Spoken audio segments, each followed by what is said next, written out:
하나님 말씀 봉독할 때 우리 다 함께 자리에서 일어나셔서 한 목소리로 봉독합니다. 시작. 내 부모를 공경하라. 그리하면 내 하나님 여호와가 내게 준 땅에서 내 생명이 길리라. 아멘. 자, 이스라엘 백성들은 하나님과 약속을 맺었습니다. 하나님이 우리 하나님이 되어 주신다면 우리는 하나님의 백성이 되어서 하나님의 법을 따르겠습니다. 그래서 하나님 주신 법이 십계명이죠. 십계명은 두 부분으로 되어 있는데요. 앞부분 1계명부터 4계명까지는 하나님 사랑에 관한 것이고, 뒷부분 5계명부터 10계명까지는 이웃 사랑에 관한 법으로 되어 있습니다. 자, 하나님 사랑하는 것이 무엇이냐? 하나님과 나 사이에 다른 것을 놓지 않는 것이고, 형상 숭배 신앙이 아니라 말씀 순종 신앙을 갖는 것, 하나님의 이름을 참되게 들어올리는 것, 일상을 멈추고 하나님께 집중하며 몰입하는 시간을 갖는 것, 그것이 하나님 사랑하는 것이라 그랬습니다. 자, 그럼 이웃 사랑하는 것은 무엇이냐? 오늘 살펴보겠는데요. 5계명부터 보겠습니다. 5계명은 내 부모를 공경하라 이렇게 되어 있어요.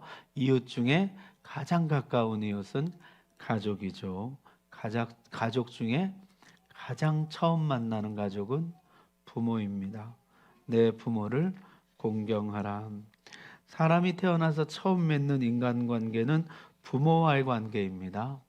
거기서부터 인간에 대한 기본 자세를 배우게 됩니다. 이 관계를 사랑하는 관계로 맺게 되면 모든 이웃과 사랑으로 관계 맺음을 할 줄 알게 되지만, 이 관계를 이용하는 관계로 맺게 되면 모든 사람을 이용의 대상으로 보고 관계하게 됩니다. 부모를 공경할 줄 알아야 모든 인간을 존중할 줄 알게 된다는 것이에요. 모든 인간관계의 기초는 부모와의 관계입니다. 부모 눈치를 보는 사람은 모든 사람 눈치를 봅니다. 부모를 속이는 사람은 모든 사람을 속일 수 있습니다. 부모와 따뜻하고 편안한 관계를 맺는 사람은 다른 사람과도 그렇게 할 수 있다는 것이죠. 그래서 하나님은 이웃 사랑의 첫 계명으로 내 부모를 공경하라 하시는 것이에요. 여러분, 공경하는 것은 어떻게 하는 것입니까? 공경하라는 단어가 카베드인데요. 무겁게 여기다, 비중을 둔다 이런 뜻입니다. 카베드는요, 성경에서 오직 두 대상에만 쓰이는 단어인데요.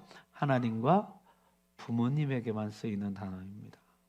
하나님을 공경하듯이 부모를 공경하라는 것이죠. 하나님을 가볍게 여기지 말고 무겁게 여겨야 되듯이 내 부모를 가볍게 여기지 말고 무겁게 여겨라. 하나님을 비중 있게 여겨야 되듯이 내 부모를 비중 있게 여겨라 말씀하시는 것이에요. 여러분, 지금 이 언약은 아이들과 맺고 있는 것이 아닙니다. 어른들, 성인들과 맺고 있는 것이요. 따라서 성인이 된 너희 자녀들아, 노인이 된 너희 부모를 공경하여라가 본래의 뜻인 것이에요. 어린 자녀들은 어른 자녀들이 자기 부모에게 공경하는 모습을 보고 부모 공경을 배우게 되는 것이에요. 자, 여러분, 노인이 된 부모 공경 쉽습니까? 어렵습니까? 갈수록 더 어렵습니다. 부모님이 나보다 클 때는 쉽습니다. 그러나 내가 부모님보다 커지면 순종하기 어렵습니다. 부모님이 나보다 많이 알아서 내가 부모에게 배울 때는 쉽습니다. 그러나 부모가 세상 물정 모르는 노인이 되면 순종하기 어렵습니다. 내가 부모님께 용돈 받았을 때는 순종하기 쉽습니다. 그러나 부모님이 나에게 의지하고 내가 부양하게 되면 순종하기 어렵습니다. 인간은 자기보다 작은 존재에게 순종하지 못하는 본성을 가지고 있기 때문이에요. 설령 그 대상이 자기 부모라 할지라도 그렇습니다. 이미 노인이 되신 너희 부모를 공경하여라. 가볍게 여기지 말고 비중 있게 생각해 드려라. 부모가 일해서 너희를 키워준 것처럼 너희가 일해서 부모를 돌보아 드려라 하는 것이죠. 자식은 부모를 먹고 자라납니다. 이제 부모를 보살피라는 것입니다. 자, 이 계명 뒤에는요, 약속을 붙여 놓으셨어요. 그리하면 내 하나님 여호와가 내게 준 땅에서 내 생명이 길리라. 개인의 장수도 되겠지만은 이스라엘 백성이 약속의 땅에서 오래오래 살게 될 것이라는 약속을 해 주신 것이에요. 전쟁, 기근, 질병으로 단명하던 시절에 장수는 피부로 느껴지는 최고의 축복이었을 것입니다. 적과 꿀이 흐르는 땅, 약속의 땅으로 들어가야 하는 이 백성들에게 거기서 잘 정착하고 거기서 영구히 살게 될 것이라는 약속은 최고의 약속이었을 것입니다. 최고의 약속을 여기에 주셨다는 것이죠. 그 반대는 무섭습니다. 이 계명을 어기는 자에게는 무서운 형벌을 예고하고 있습니다. 자기 아버지나 어머니를 저주하는 자는 반드시 죽일지니라. 하나님은 최고의 축복과 최악의 형벌을 5계명에 걸어 놓으셨습니다. 이웃 사랑이라는 것은 가정에서부터 시작되며 부모와의 관계에서부터 시작된다는 것이에요. 부모를 공경하여라. 하나님을 공경하듯 부모를 공경하여라. 그것이 이웃 사랑의 시작이라는 것입니다. 자, 6계명 살인하지 말라이죠. 남을 해치지 말라입니다. 직역을 하면요, 절대 살인하지 말라 이렇게 되어 있어요. 여러분, 이 히브리어에는요 하지 말라는 단어가 2개예요. 히브리 말로 R이라는 단어와 로라는 단어가 하지 말아라인데요. 일상적인 금지, 이것은 R로 표현해요. 그러니까 뭐 하지 마, 뭐 하지 마, 걱정하지 마, 뭐 이렇게 이제 우리가 얘기하잖아요. 걱정하지 마가요, RT닭이거든요. 걱정하지 마, 그런 거 하지 마, 하지 마. 이런 게 R이에요. 근데 로는 뭐냐면 절대적인 금지예요. 절대로 그걸 해서는 안 돼. 무슨 일이 있어도 그걸 해서는 안 돼. 절대 금지를 나타낼 때 로를 쓰거든요. 절대로 살인을 해서는 안 된다가 로 티르차흐예요. 6계명은 로 티르차흐 이렇게 돼 있어요. 절대로 살인을 해서는 안 된다. 그렇게 말씀하고 있는 것이요. 생명의 주권은 오직 하나님께 있습니다. 누군가의 생명을 끝낼 권리는 그 누구에게도 없습니다. 오직 하나님께만 있다는 것이에요. 남의 생명만이 아닙니다. 내 생명도 내 것이 아니에요. 내가 끝낼 권리가 없습니다. 생명의 주권은 오직 하나님께만 있다는 것이에요. 오늘은 제가 여기에 좀 초점을 맞추고 싶은데, 우리나라 통계청에서 발표한 2024년 사망 원인 통계 보면 24년 1년 동안에 우리나라 사망자가 35만 8,500명입니다. 그 중에요, 죽음을 자연사와 비자연사, 비자연사는 법적으로 변사라고 하더라고요. 자연사와 비자연사로 나누고, 자연사는 노안이에요. 고령으로 인한 사망이죠. 질병사는 그 사람 신체 내부에 있는 질병으로 사망하는 것이요. 비자연사는요, 사고사, 자살, 타살인데요. 사고사는 외부의 어떤 충격, 사고로 인해서 사망하는 것이요. 교통사고라든지 익사라든지 화재로 인한 죽음이나 추락사라든지 이런 산업재해라든지 외부의 어떤 사고로 사망하는 게 사고사고요. 자살은 스스로 목숨을 끊는 것이죠. 타살은 살해당하는 것입니다. 자, 그래서 보니까요, 자연사가 91.7%예요. 그 중에 한국인의 그 3대 질병 있잖아요. 암, 심장, 폐렴으로 사망하는 게 42.6%고 기타 질병과 노안으로 돌아가시는 게 49.1%예요. 자연사는 그야말로 자연스러운 것이죠. 나이가 들고 병이 들어서, 질병이라는 것이 하나님이 우리를 부르는 방편이잖아요. 그러니까 자연스럽게 하나님 옆으로 가는 것이 91.7%예요. 그런데 이제 그 다음이 문제죠. 변사가 문제입니다. 사고사가 4%나 돼요. 그러니까 여러분, 우리가 내 모든 삶의 안전에 주의해야 되겠죠. 운전이라든지 작업이라든지 물놀이라든지 어떤 불을 다루는 일이라든지 안전에 주의해서 나와 남의 생명을 보존해야 한다는 것이요. 생명이 결코 내 것이 아닙니다. 그 다음에 우리가 주의 깊게 봐야 될 것이 사고사보다 더 많은 게 자살이에요. 자살. 절대로 자살하지 말아라.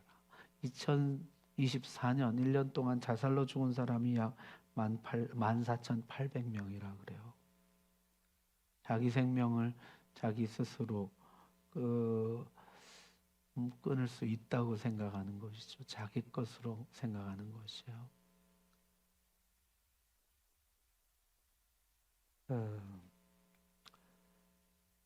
생명의 주권은 오직 하나님께만 있습니다. 절대로 자살하지 말아라. 아까 로라 그랬죠. 절대로 해서는 안 된다는 것이요. 절대로 생명에 손을 대서는 안 된다. 내 생명이건 남의 생명이건. 우리 성도님들께 특별히 말씀드리고 싶습니다. 여러분, 절대로 생명에 손을 대서는 안 됩니다. 생명의 주권은 오직 하나님께만 있습니다. 그게 이웃사랑이에요.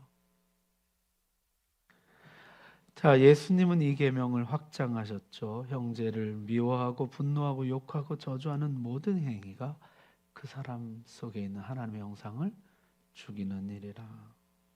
말로 사람을 죽이지 말고 말과 눈빛, 행동 어떤 것으로도 사람 속에 있는 하나님의 형상을 파괴하지 말아라 하셨습니다. 말 한마디, 눈빛 하나, 행동 하나도 사람을 살리는 것이 되어야지 죽이는 것이 되어서는 안 된다 하는 것이죠. 그것이 이웃사랑입니다. 자, 나의 말이 사람을 살리는 것인가, 눈빛이, 행동이 다른 사람을 살리는 것인가 한번 돌아보십시오. 그게 6계명 이웃사랑이에요. 자, 7계명 간음하지 말라는 것이죠. 이웃의 가정을 깨뜨리지 말아라. 그 누구도 자신의 배우자가 아닌 이웃의 아내와 성관계를 가져서는 안 된다는 것이요. 여러분, 고대 사회에서 간음은 무섭게 다루어졌습니다. 왜냐하면 그래야 가정이 유지되고 사회가 유지되기 때문이죠. 그래서 불륜녀, 간음녀에 대한 처벌은요, 그 정부에 대한 처벌은 불륜녀, 간음녀의 남편에게 처벌권이 주어졌습니다. 자기 아내인 간음녀와 상대 정부, 불륜남, 간음남에게 처벌을 할 수 있는 권리가 그 남편에게 주어지는데요. 벌금을 요구할 수도 있고 분노를 표출하여 매를 칠 수도 있고 심지어 죽일 수도 있었습니다. 그 남편에게 처벌이 맡겨졌었다는 것이죠. 그러나 성경은 처벌을 사람에게 맡기지 않습니다.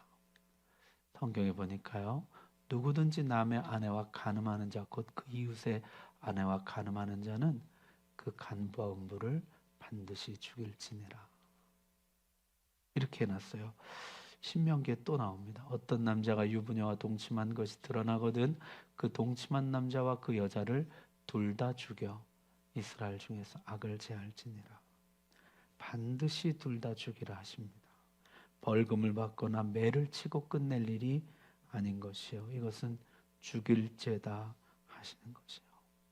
여러분, 오늘날 세상은 간통죄를 폐지했습니다. 성적 자기 결정권이라는 명목 아래.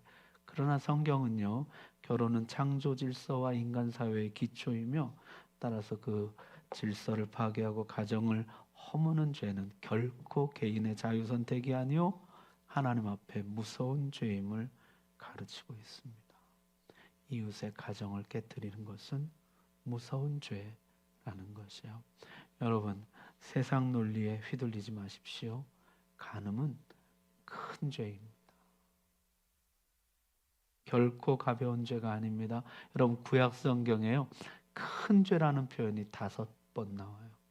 그 중에 4번은 우상 숭배와 관련해서 나오고 한 번은 간음과 관련해서 나옵니다. 간음은 하나님 앞에 큰 죄입니다. 여러분, 이 세상 풍조를 따라서 간음이 대수롭지 않은 것이라고 생각하지 마십시오. 간음은 하나님 앞에 큰 죄입니다.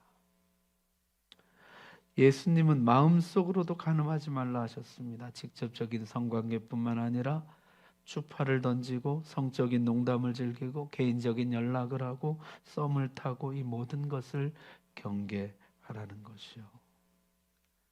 약속의 땅에서 이 백성이 공동체를 유지하는 데 중요한 계명이었을 것이요. 가정의 온전함을 지키고 가족의 정서적인 안정을 유지하며 어린 자녀들을 보호하는 법입니다. 여러분, 가정이란 게 참 묘해요. 가정이요, 가난도 이기고 질병도 이겨냅니다.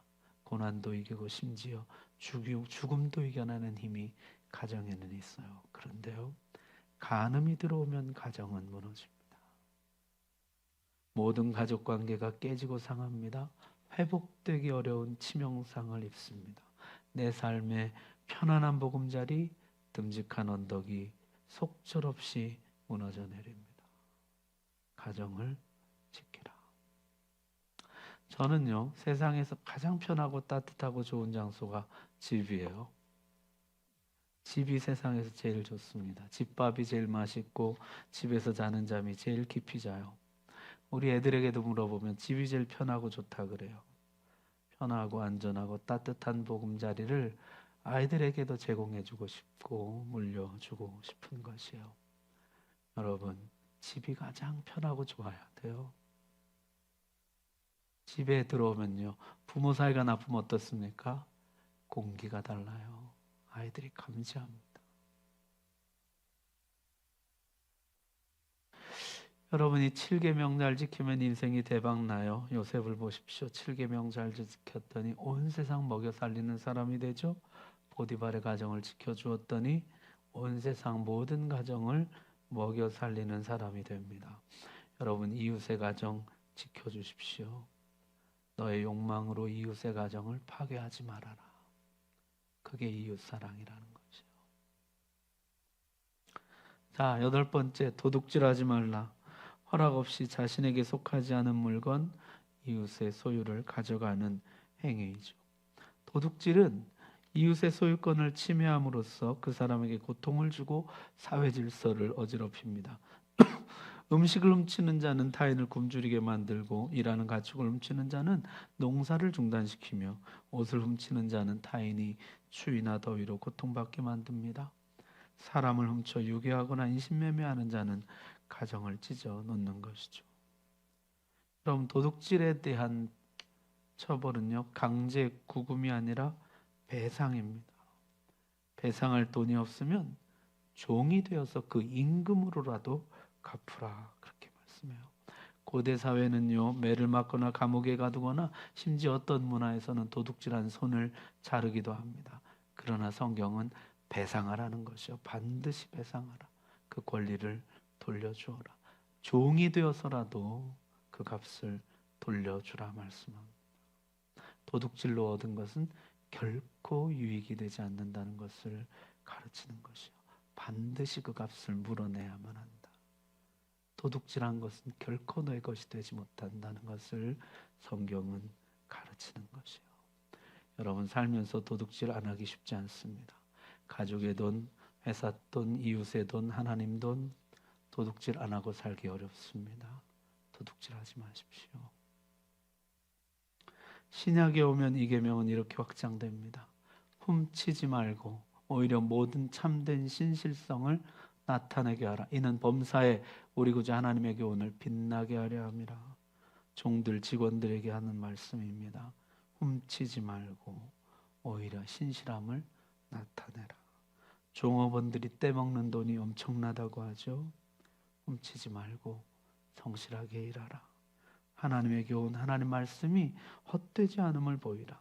하나님이 먹이시고 입히시고 기르신다는, 성실한 자에게 복을 주신다는 하나님의 말씀이 빛나게 하라는 것이에요. 그리고 이렇게 말씀합니다. 도둑질하는 자는 다시 도둑질하지 말고 돌이켜 가난한 자에게 구제할 수 있도록 자기 손으로 수고하여 선한 일을 하라. 이제는 돌이켜서 다른 사람을 구제하라는 것이요. 저들도 너와 같이 도둑질하는 마음이 생기지 않도록 네가 미리 베풀어서 잠재적인 도둑질을 미연에 방지하라는 것이요. 도둑질하지 말아야 하지 않은 소극적인 자세를 넘어서 내가 땀 흘려 벌어서 이웃의 빈 곳을 채워줘야 하지 않은 적극적 자세로 살아가라는 것이요. 여러분 예전에 얼마 되었을까요? 제가 막 청년진하고 막 전도사 할 때 뭐 그때쯤 한참 우리나라 기독교계 유행하는 말이 뭐냐면 공부해서 남주자 이런 것이요. 공부해서 남주자. 청년 때 굉장히 도전을 받았어요. 자기 욕심만 위해 공부하지 말고 열심히 공부해서 남주자. 여러분 저는 오늘 이렇게 말하고 싶습니다. 벌어서 남주자. 일해서 남주자. 열심히 일해서 잠재적인 도둑들을 건져내주자. 벌어서 5,000명분을 혼자 먹는 사람이 되려고 하지 말고 5,000명을 먹이는 사람이 되자. 그게 이웃사랑이라는 것이에요. 자, 9계명 내 이웃에 대하여 거짓 증거하지 말라. 거짓 증거는 거짓 증언이에요. 여러분 이 거짓 증거는 법정적 용어이죠. 법정에서 내 이웃에 대하여 거짓말하지 말라는 것이에요. 여러분 법정에서 거짓말하는 게 뭐예요? 위증하는 것이죠. 위증하지 말라 그런 말씀입니다. 여러분 고대 사회 법정은요 판사, 검사, 변호사가 죄를 밝히고 다투는 제도가 아니에요. 피의자의 유죄 여부는 전적으로 증인들의 말에 달려 있었습니다. 내가 법정에서 거짓말하면 어떻게 됩니까? 죄인이 의인이 되고 의인이 죄인 됩니다.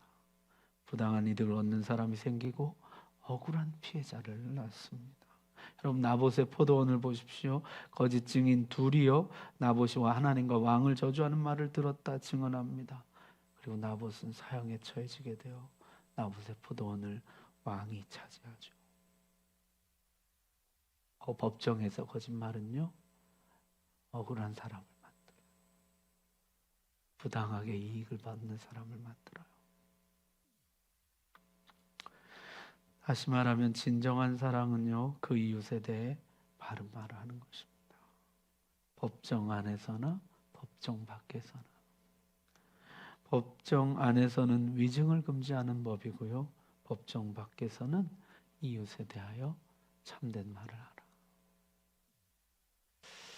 레위기는요 십계명을 해설하면서 이걸 이렇게 말씀했어요. 너희는 도둑질하지 말며 속이지 말며 서로 거짓말하지 말며. 도둑질하지 말며는 8계명이잖아요. 9계명 거짓 증거하지 말라를 뭐라고 표현했어요? 레위기는 속이지 말며 서로 거짓말하지 말며. 속이지 말며 서로 거짓말하지 말라. 법정 안에서나 법정 밖에서나 이웃에 대해 거짓말해서는 안 되는 것이죠. 거짓말로 험담하거나 비방하지 말라는 것이에요. 중상모략, 뒷담화 하지 말라는 것이에요. 바른 말을 하고 선한 말을 하고 축복을 해주라는 것이에요. 여러분 9계명은요 이웃의 명예를 더럽히지 말아라. 이웃의 명예를 지켜주어라. 그것이 이웃사랑이다 말씀하는 것이에요. 자 마지막 10계명 내 이웃의 집을 탐내지 말라. 여러분 지금까지 계명은 행위나 활동을 금했습니다. 하지만 마지막 계명은 생각이나 욕구를 금하고 있어요. 여러분 행위가 처벌 대상이지 어떻게 생각이 처벌 대상이 될 수가 있을까요? 그러나 하나님은요 행위뿐만 아니라 생각도 온전하기를 원하신다는 것이에요. 탐내지 말아라. 여러분 탐내다는 단어가 하마드라는 단어인데요. 무언가를 열망하고 간절히 원하는 것입니다. 여러분 물론 좋은 열망도 많죠. 성경에 보니까 메시아를 흠모하는 거, 시온산을 갈망하는 거, 이런 열망, 이런 탐냄 성경이 칭찬합니다. 그러나 나쁜 열망도 있다는 것이죠. 이미 다른 사람에게 속해 있는 것을 열망하는 것이에요. 여러분 에덴 동산에서요 하와가 하나님이 금하신 열매를 보는데 먹음직도 하고 보암직도 하고 지혜롭게 할 만큼 탐스럽게도 보였다 이렇게 나오죠. 그 탐스럽게도가 하마드예요. 열망이 솟아났다는 것이에요. 나쁜 열망이죠. 내 것이 아니에요. 하나님의 것이에요. 그런데 먹고 싶은 열망이 솟구쳐 올라왔다는 것이요. 여러분, 이 십계명에는요, 탐내지 말아야 할 대상들이 나와요. 이웃의 집, 내 이웃의 아내, 그의 남종, 그의 여종, 그의 소, 그의 나귀, 이웃의 소유. 7가지예요. 집, 아내, 남종, 여종, 소, 나귀, 소유. 7가지. 여러분, 우리 앞에서도 봤죠? 7가지가 뭐예요? 내 이웃에게 속한 모든 것, 내 것이 아닌 모든 것, 탐내지 말아라. 그렇게 되어 있어요. 하나님이 열망하라고 하시는 것을 열망하는 것은 좋은 것이지만은 하나님이 열망하지 말라고 하시는 것을 열망하는 것은 악한 것입니다. 하나님이 남의 몫으로 주신 것을 열망하는 것은 악한 것이라는 것이죠. 여러분, 우리 안에 이 악한 열망이 일어날 때 성경의 답이 뭐예요? 우리 이 말씀 같이 한번 읽어볼까요? 시작. 내가 궁핍함으로 말하는 것이 아니니라 어떠한 형편에든지 나는 자족하기를 배웠노니 나는 비천에 처할 줄도 알고 풍부에 처할 줄도 알아.